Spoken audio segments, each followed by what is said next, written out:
जय संविधान, जय भीम, महात्मा गांधी की जय, गोडसे मुर्दाबाद। क्या ये वास्तविकता है?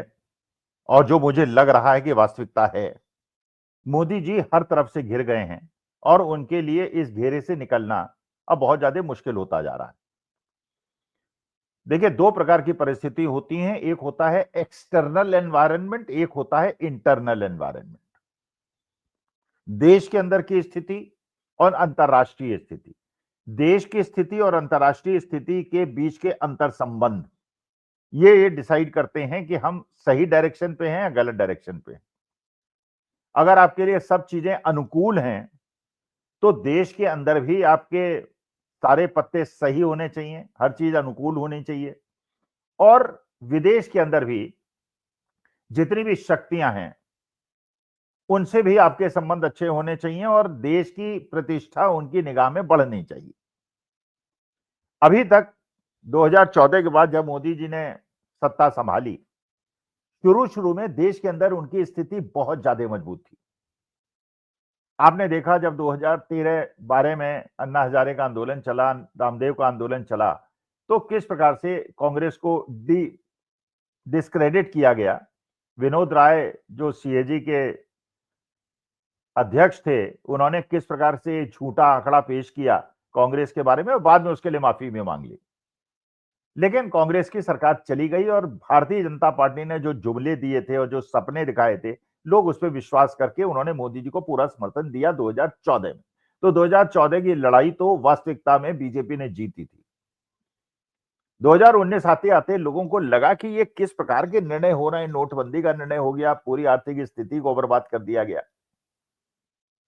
और इस प्रकार से जो सपने दिखाए देंगे 15 लाख हर व्यक्ति को मिलेगा, कुछ नहीं मिला, 2 करोड़ नौकरियां नहीं मिली, तो जनता के अंदर असंतोष पैदा होने लगा। लेकिन 2019 के जस्ट पहले पुलवामा के अंदर एक कांड हुआ जिसमें हमारे देश के वीर सैनिकों की शहादत हुई और आतंकवादी देश के अंदर आए, 350 केजी आरडीएक्स लेके आए और उन्होंने विस्फोट किया और हमारे एक आतंकवादी घटना में हमारे जवानों की शहादत हुई। देश के अंदर एक भावनात्मक आवेश आया और उससे भारतीय जनता पार्टी को सत्ता मिली। तो 2014 की सत्ता तो भारतीय जनता पार्टी को नेचुरली मिली थी, लेकिन 2019 में it was just because of Pulwama कि भारतीय जनता पार्टी को सत्ता मिली। 2024 में सत्ता तो मिली लेकिन वो एनडीए की सत्ता हो गई और उसमें बैसाखियों की जरूरत पड़ी। लेकिन अपोजिशन ने मुद्दे उठाकर भारतीय जनता पार्टी को समेट दिया। तो देश के अंदर जो परिस्थिति है वो धीरे धीरे प्रतिकूल होती जा रही है मोदी जी के लिए और देश के अंदर मोदी जी घिरते चले जा रहे हैं। जैसे आप देखिए, एक समय था जबकि मोदी जी के खिलाफ बोलने के लिए कोई तैयार नहीं होता था।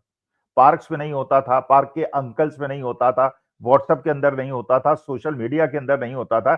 लेकिन आज के तारीख में व्हाट्सएप में, फेसबुक में, सोशल मीडिया के अंदर भारतीय जनता पार्टी के समर्थक कम रह गए और उनके विरोधी ज्यादा हो गए और वहां भी सोशल मीडिया के अंदर भारतीय जनता पार्टी और मोदी जी के विरोधियों की संख्या बहुत ज्यादा बढ़ गई। कारण जिस प्रकार की घटनाएं घटी, ब्रजभूषण शरण सिंह वाली घटना घटी, पॉस्को एक्ट में तुरंत अरेस्ट हो जाना चाहिए था, नहीं किया गया। दबाव डाल के लड़की से, उनके परिवार से स्टेटमेंट बदलवाया गया। फिर ब्रजभूषण शरण सिंह तो जेल नहीं गए, लेकिन जो पहलवान बेटियां थी उनको सड़कों पे घसीटा गया और उनको अपमानित किया गया और ये एक मैसेज चला गया जो आरएसएस के प्रमुख आज के तारीख में कहते हैं कि ताकत ही सबसे महत्वपूर्ण है और सत्यता का कोई लेना देना नहीं। इसके बाद ये जो उन्नाव का केस हुआ जिसमें कुलदीप सिंह सेंगर न केवल उस लड़की से बलात्कार करते हैं, सामूहिक बलात्कार करते हैं, उन्हें दंड मिलता है, वो जेल में जाते हैं और भारतीय जनता पार्टी के विधायक हैं, उन्हें हाईकोर्ट टेक्निकल ग्राउंड्स पे बेल दे देती है और देश के अंदर एक बहुत बड़ा आंदोलन खड़ा होता है। लोग ये व्यग्रता देखते हुए सुप्रीम कोर्ट, मानिए सुप्रीम कोर्ट को भी लगता है कि जन भावना इसके बहुत ज्यादा अगेंस्ट है, इसलिए सुप्रीम कोर्ट ये कुलदीप सिंह सेंगर को दी हुई बेल को कैंसिल कर देते हैं। लेकिन जनता के बीच में एक भावना देश के अंदर चली जाती है, वो जनता जो मोदी जी का विरोध करने के लिए तैयार नहीं होती थी कि ये मामला तो बेटियों के खिलाफ है और गुंडे बदमाशों के साथ है। उसके बाद उत्तराखंड के अंदर अंकिता आर्या का केस होता है। अंकिता आर्या एक बड़ी प्यारी सी 21 साल की बच्ची गरीब घर की बच्ची जो अपने परिवार का लालन पोषण करने के लिए नौकरी ज्वाइन करती है, एक होम स्टे में रिसेप्शनिस्ट के पद पे होती है। भारतीय जनता पार्टी के बड़े-बड़े नेता, और वो रिज़ॉर्ट भी भारतीय जनता पार्टी के नेताओं का होता है, उस पे दबाव डालते हैं।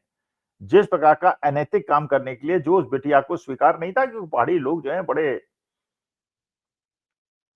एक उनके अंदर स्वाभिमान की भावना होती है, ज्यादातर वहां के लोग आर्मी में काम करते हैं।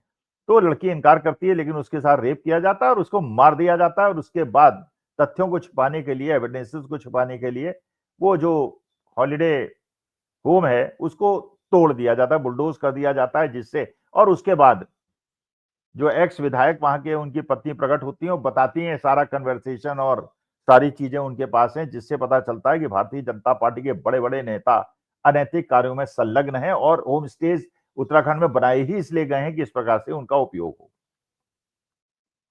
और ये भी आश्चर्य वहां के लोग, उत्तराखंड के लोग करते हैं कि दिल्ली और दूसरे प्रदेशों के लोग जत्थे ले लेकर उत्तराखंड जाते हैं, तो ये पता चल रहा है कि वो देवभूमि जहां पे पांडवों का इतिहास है और जिसे पुण्य भूमि माना जाता है, वहां पे व्यभिचार के अड्डे बना दिए हैं भारतीय जनता पार्टी के लोगों ने, और वो बड़े-बड़े नेता ऐसे अनैतिक काम करते हैं। और लेकिन वो जांच में कुछ नहीं निकला, क्योंकि सारे एविडेंसेस को खत्म कर दिया गया। लेकिन दोबारा देश के अंदर एक माहौल बनना शुरू हुआ, और अंकिता आर्या को न्याय देने के नाम पे पूरे उत्तराखंड के अंदर आंदोलन हो गया, और देहरादून के अंदर आप देखिए 4 तारीख को हजारों लाखों लोग सड़कों पे उतरे, और भारतीय जनता पार्टी के बड़े-बड़े नेता और महिला नेता जो वहां की जनपद की अध्यक्ष हैं भारतीय जनता पार्टी की, वो भी थूक-थूक कर कह रही हैं कि भारतीय जनता पार्टी के लोगों ने उत्तराखंड को बर्बाद कर दिया है। फिर इंदौर के अंदर 3 साल पहले, 2 साल पहले शिकायत लोकल रेजिडेंट्स करते हैं कि वहां पे सीवर का पानी जो है वो पीने के पानी में मिल रहा है। एसिड की बदबू उसके अंदर आ रही है। और 2 साल होने के बावजूद ना तो सभासद उस पे ध्यान देते हैं, ना विधायक देते हैं, ना मंत्री जी ध्यान देते हैं, और उसके बाद 10 लोगों की मृत्यु हो जाती है। और 500-700 लोग बीमार पड़ जाते हैं, क्योंकि सीवर का पानी पीने से आप जानते हैं क्या हश्र होगा।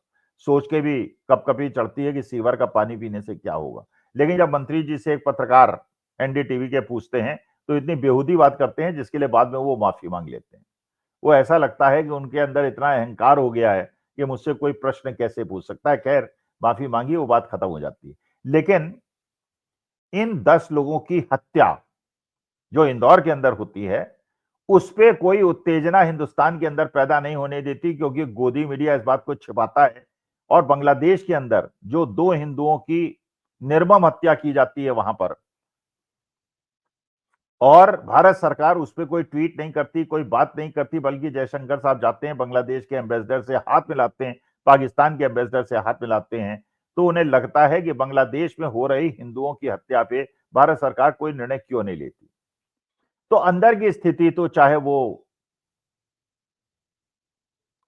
ये जो पर्वत श्रृंखला है उसको तोड़ने की बात, जो सुप्रीम कोर्ट का निर्णय था, उसे भी रोक दिया जाता है, बदल दिया जाता है। और जो कुलदीप सिंह सेंगर को बेल मिली थी वो भी कैंसिल कर दी जाती है। इसका मतलब यह है कि जन दबाव धीरे धीरे मोदी पे बढ़ रहा है। 4-5 साल पहले जब उनके खिलाफ कोई बोलने को तैयार नहीं था, लोग सड़क पे उतर रहे हैं, और देश के अंदर आज की तारीख में मोदी जी चारों तरफ से घिर गए। अब आते हैं विदेश पे। गोदी मीडिया के माध्यम से और भारत से भेजे गए मोदी जी के प्लेन में, अलग प्लेन में लोग जाके ऐसे ऐसे देशों में जिन्हें भारत से व्यापारिक संबंध रखने थे, उनसे इनाम लेके, पदक लेके, और उसके बाद राष्ट्रीय सेठ की यूनिट्स लगा के वहां नेगोशिएशन करके कुछ कराने की जो परंपरा शुरू हो रही थी, उसको भी झटका इसलिए लगा कि जितने भी अलग अलग केंद्र हैं, भारत उसमें अलग थलग पड़ रहा है। बड़े केंद्र कौन है? एक चीन, रूस, नॉर्थ कोरिया का गुट है, और एक अमेरिका का और सऊदी का और यूरोप का गुट है। डोनाल्ड ट्रंप जिस प्रकार से टैरिफ, हाईएस्ट टैरिफ पूरे विश्व के अंदर भारत पे लगाते हैं, इसका माने उस गुट के भी आप नजदीक नहीं है। और चीन जिसने ऑपरेशन सिंदूर में पाकिस्तान का साथ दिया, वो तो आपके साथ कभी आ ही नहीं सकता, क्योंकि वो विस्तारवादी है और आपके अरुणाचल पे नजर बैठाए बैठा है। तो ना आप इस गुट में है, ना उस गुट में। अपने को विश्व गुरु कहने वाले माननीय मोदी जी रूस और यूक्रेन का युद्ध जिनके भक्त कहते थे, उन्होंने रुकवा दिया।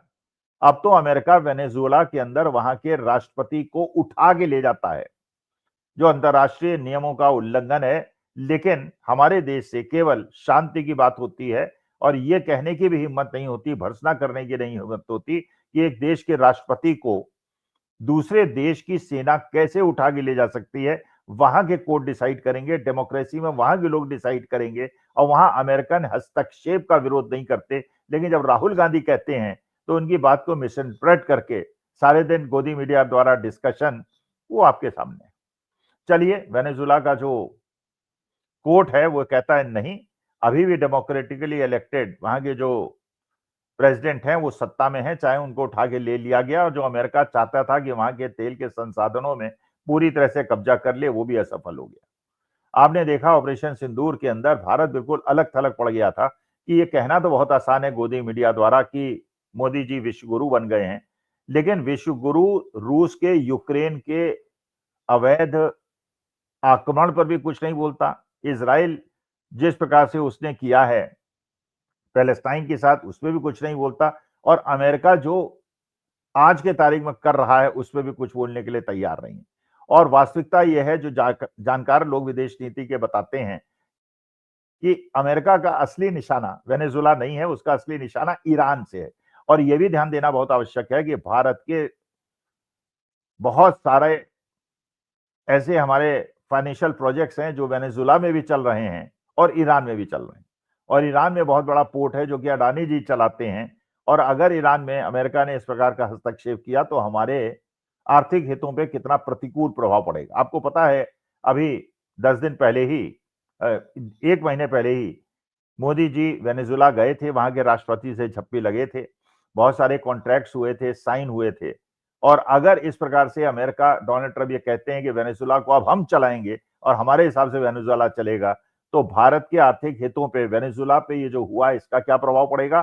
और अमेरिका अगर इस प्रकार का दुस्साहस ईरान में करता है तो जहां हमारा अरबों रुपए का इन्वेस्टमेंट है उसके बारे में क्या होगा। एक मैसेज और जा रहा है पूरे विश्व के अंदर कि रूस यूक्रेन को रौंदता है, अमेरिका वेनेजुला को रौंदता है और अगर तीसरा दादा जो विश्व का है चीन, जो हमारे पड़ोस में बैठा है, अगर वो इस प्रकार का दुस्साहस ताइवान के साथ और भारत के अरुणाचल प्रदेश के साथ करता है, तो किस प्रकार से सब दादाओं ने अपने आसपास इस प्रकार का अतिक्रमण कर रखा है, उसे कैसे रोकेंगे। और विदेश नीति में अपने व्यक्तिगत मित्रता और राष्ट्रीय सेठ की मित्रता से ज्यादा आवश्यक होता है निर्विकार रूप से राष्ट्रीय हित का ध्यान रखना, जो मुझे लगता है नहीं दिया गया। इसलिए मोदी जी आज के तारीख में देश के अंदर भी घिर गए हैं और विदेश में भी घिर गए हैं, अंदर भी घिरे हैं, बाहर भी घिरे हैं। इसीलिए मुझे लगता है मोदी जी के लिए बाहर निकलना मुश्किल होता जा रहा है। और जिस प्रकार से जनता सड़कों पर उतर रही, 11 तारीख को उत्तराखंड बंद का नारा वहां की महिलाओं ने और वहां के लोगों ने दिया है, और जिस प्रकार से आपने देखा उत्तराखंड के अंदर एंजल चकमा की हत्या हुई जो बीएसएफ जवान का बेटा था, तो हर जगह मणिपुर अभी तक सुलग रहा है, वो चुनाव कराने की वहां परिस्थिति नहीं है। लेकिन अंदर भी स्थिति इतनी खराब है, विदेश के अंदर भी हमारे आंतरिक संबंध इतने ज्यादा खराब हैं और बांग्लादेश से हमने बिना बात के लिए पंगा ले लिया है, शेख हसीना को अपने देश के अंदर शरण दे के, जबकि हमारा ऑब्जेक्टिव होना चाहिए था बांग्लादेश से संबंध सुधारना। पुरानी दोस्ती कोई ध्यान नहीं रखता अंतर्राष्ट्रीय विषयों पे, वहां पे केवल इंटरेस्ट होना चाहिए राष्ट्रीय हित का, जिससे मुझे लगता है समझौता हुआ है। अब देखते हैं कब तक बकरे की मां खैर मनाएगी और कब तक ये चलेगा और कब अच्छे दिन आएंगे और परिवर्तन होगा। नमस्कार, धन्यवाद और प्रणाम।